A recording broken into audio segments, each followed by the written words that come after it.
Hello everyone. Welcome to HHM Performing Arts production of The Golden Child, written by Lennox, Samantha Frew, Cameron Hedd, Tieghan and Avery Hardy. Trigger warning, discussion of murder.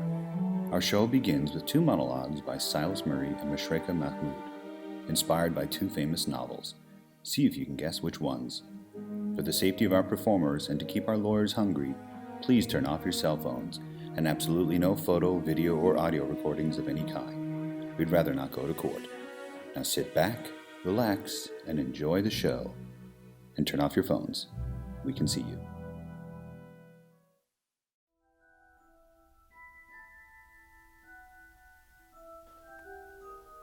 A spitting image of James with Lily's eyes. He even thinks like his father, untrusting of Snape. If only he knew. If only I could tell him. Tell him about his parents, how they were my best friends, my family, and his godfather. His godfather, still alive, loose out of prison. What terrible luck he has. His whole life turned upside down at the age of 1 in a single instant, and left with me as the only person who really knew his parents. Me. I've been a person since I was a child.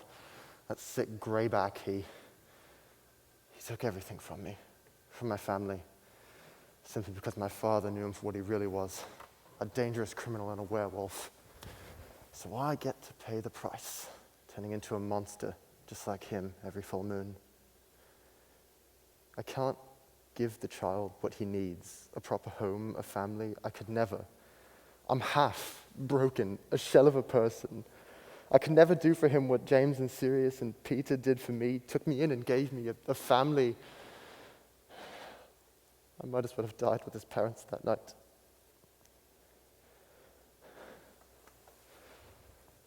I wonder if he'll ever know of the life we had together before Voldemort, of the life he could have had if James and Lily were still alive.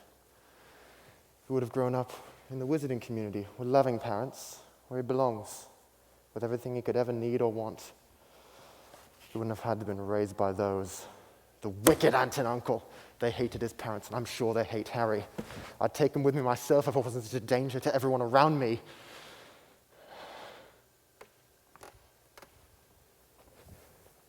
James would be heartbroken to see a son like this, growing up not knowing who he is, who his family is. Everything blew up in the wave of a wand, and there's no repairing it. There never will be. He does seem to have friends, though. 2 kind-looking friends. And Dumbledore will watch over him. He'll always have that. Even if he doesn't have me.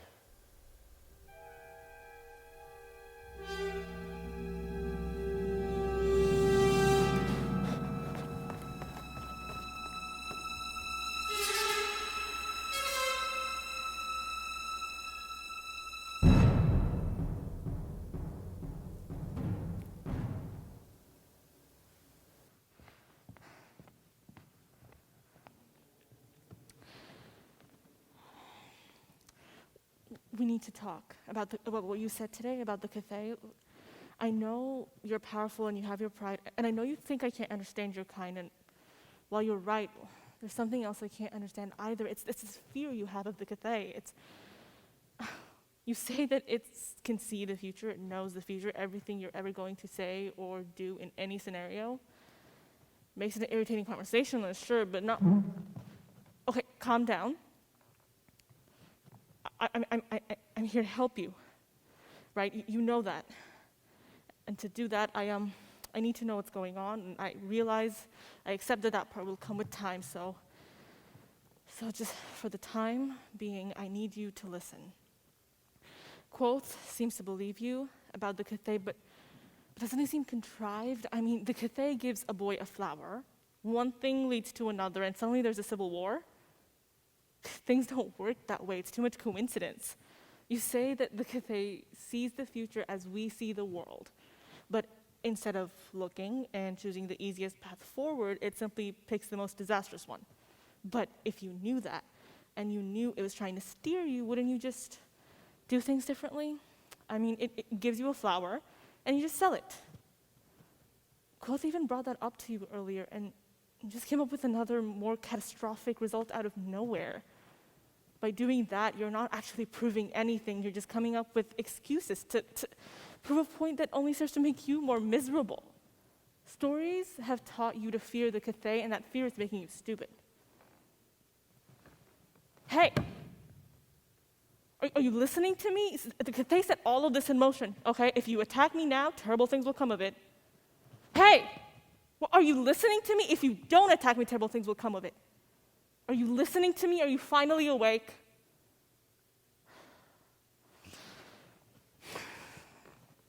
I will, for the sake of argument, accept that the Cathay does know the future, okay? That means it can control many things, but not everything.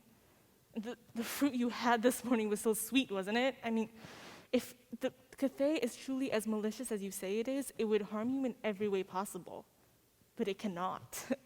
It could not keep you from making Colt laugh this morning, or enjoying the sun on your face, or dancing with farmers' daughters at the wake, could it? No, that's my point. Well, ignoring everything else, the Fullerians still let Quoth go, and maybe it's as you say, and her reasons for loosing him on the world are illogical and completely selfish, or perhaps she realizes the futility of trying to second-guess the Cathay. If everything you're going to do is wrong, well, you might as well do whatever you want.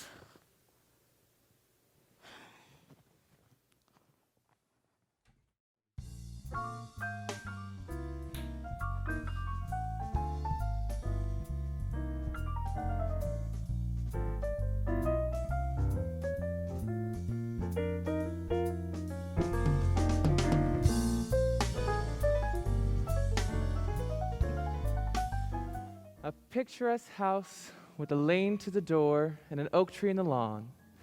A wealthy family, 2 mothers, a daughter, and as of 1 hour ago, a grandfather, dead on the office floor. Let's see what's happening in the living room. Goodness, honey, I just saw the most horrible thing. Oh, do tell, dearest. It was my father down the floor. Can you believe that this has happened to me? I truly cannot. There, let it all out. I mean, has anyone ever suffered from a terrible experience such as this other than me? Why me? Your feelings are valid. I'm validating them as we speak. Margaret's husband died 2 days ago, and her feelings, they're not as valid as your feelings. Your feelings. Right now, if only there were a ray of sunshine to brighten up your aura. Luckily, Karen and Donna have a child who is excellent at aura brightening. Come on in, Goldie. Hello, Mother. How are... Oh, my goodness. What happened? The most terrible news, my precious child. Oh, honey, do you need me to say it, or do you just need to take a breath? Remember the breathing exercises?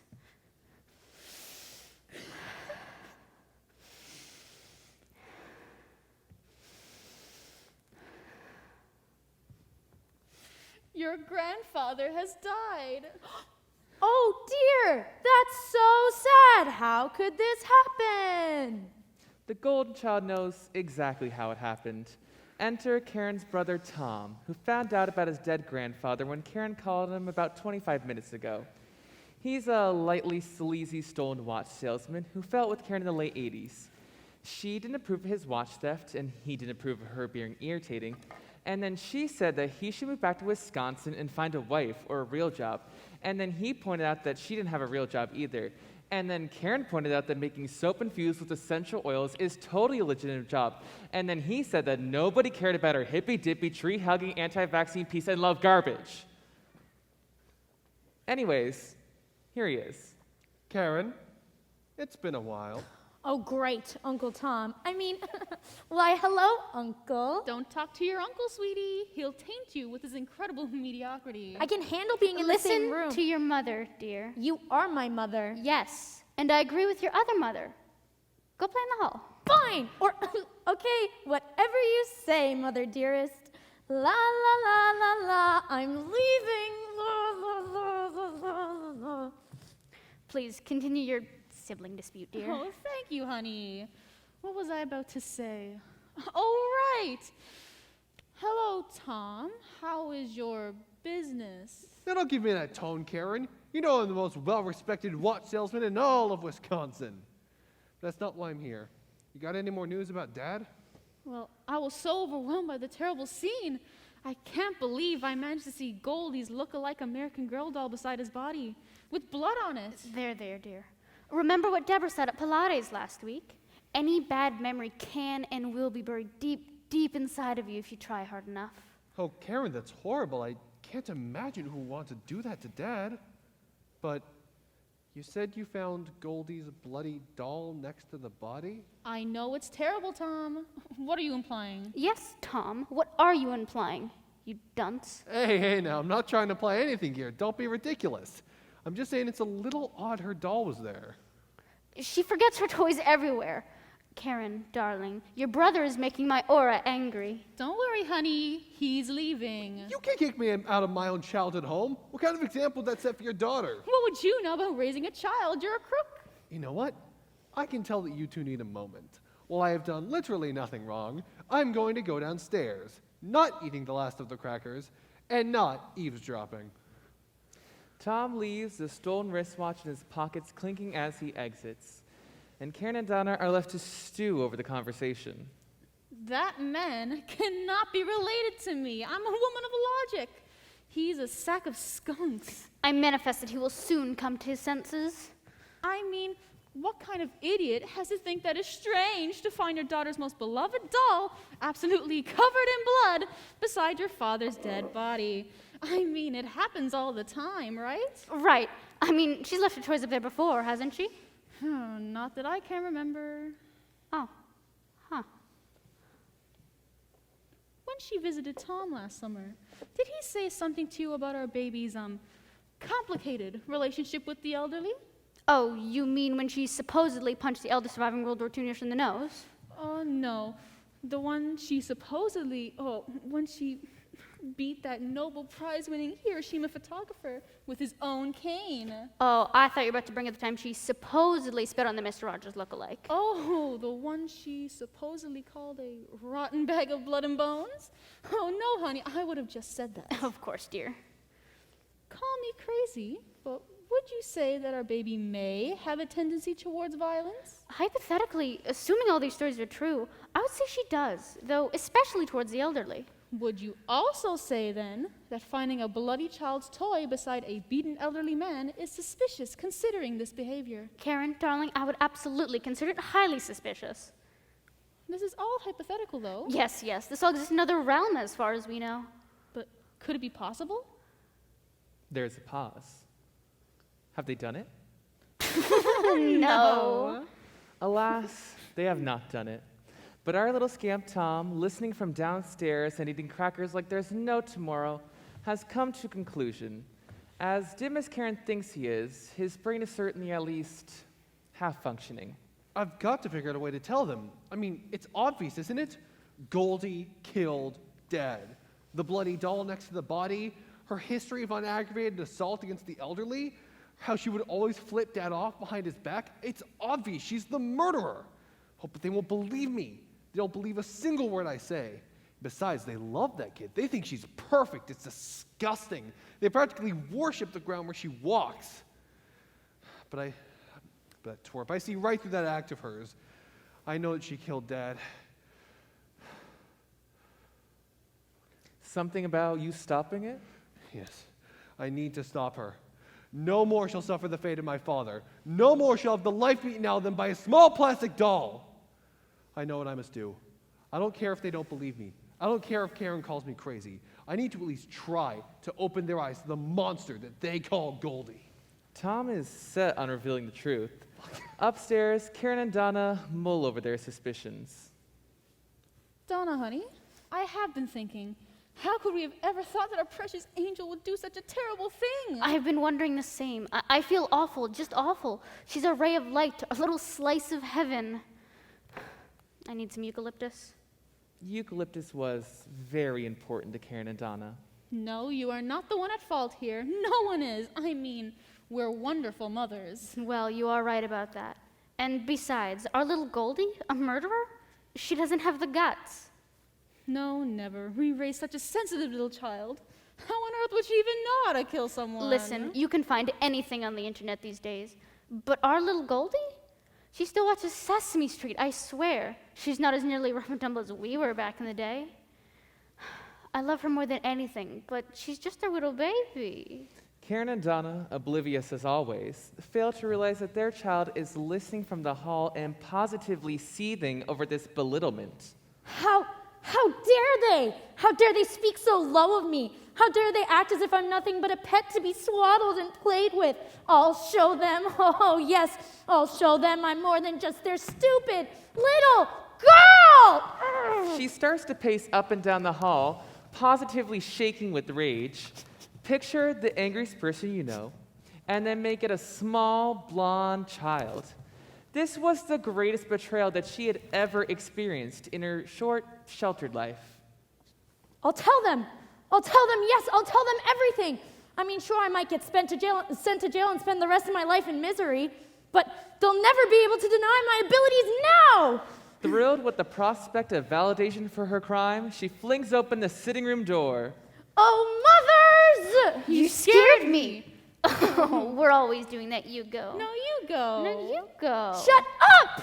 As the child prepares to make her grand announcement, Uncle Tom comes whirling up the stairs, the hot fire of justice propelling him forward. She I killed killed Daddy Grandpa Keith! Keith! What? What? You've got to believe me. The facts were all there, as plain as day. What facts could you possibly be talking about, you fool? Our daughter is not a murderer. She's a beautiful flower of a child. Well, for one, you found her bloody doll next to the body. Don't you think that's some kind of evidence? A doll that's covered in blood? A doll that looks like me? That could mean anything. It means I did it! And she hates old people. I do. I hate them. I throw rocks at them in the streets. She spit on a Mr. Rogers look-alike. And I do it again. If anything, it makes me wonder what these oldies have done to provoke our angel. What? Tom and Goldie are steaming over Karen and Donna's stupidity. And I don't blame them. Suddenly, despite very much not being on the same team, they're on the same team. No, you two are. Unbelievable. Clearly, Gold Girl here got fed up with Dad. That old geezer, he smelled like radishes and toe fungus, so when I got him alone, She beat him to death with a symbol of girlhood and whimsy. my lookalike doll, who better to help me with homicide than myself? But she left the doll behind. Because it was covered in old man blood. That's not the point. Whatever. I mean, come on, isn't it obvious? We've got to lock her up. Yes, you do! I'm edgy and dangerous. I listen to a punk band now called the Chainsmokers. Kiddo, are you sure you killed him? Shut up, you hag. That's crook to you. Whatever. Stop it, the both of you. My precious angel baby. Did you really murder your dear grandfather in cold blood? Yes, Mother. Yes, I did. Well, this is a lot to digest. Our little buttercream cupcake? A murderer? Well, I am. So proud of you. I knew you'd say that, you oblivious... Wait, what? All it takes is one slimy old man to break a girl out of her shell. I couldn't have said it better myself. This is incredible. This is what women's empowerment looks like, wouldn't you say? I'm sorry. Please walk me through this. Sure thing. Your daughter murdered our dad. Yes, she did. And you're proud of her for a homicide. But when I sell a few wristwatches, you try to burn my favorite fedora. My daughter is a genius, Tom. You're a criminal. I don't support men who wear mismatched socks and use handkerchiefs. I can't believe this. I can't believe you. This is exactly why I left this stupid family in the first place. You're insane. Tom, the day you left the family added 20 years to my life. Oh, you're just so much fun, aren't you? I never want to hear from you again. Tom leaves, the stolen wristwatches clinking as he goes. And Karen and Donna share a look of adoration for their bewildered daughter. Why aren't you scared? Or angry? Every young woman has a moment in her life where she must face the world. This has been your moment, oh honey. You are a girl boss in the making. Murder is an extremely male-dominated field, and you pulled it off brilliantly. You had us completely fooled, such a promising, blossoming young woman. Follow your passion, sweetheart. Oh, thank you, mothers. I'm so glad I made you proud. And thus we conclude the story of Goldie and her dead grandfather. She would go on to cheat her way through an undergraduate degree at Harvard, which she bribed her way into, to be a real estate agent, profiting from selling the houses of her murder victims. Tom now not only sells watches, but used cars. And Karen and Donna live happily in the countryside, huffing essential oils and ignoring public safety guidelines. The end.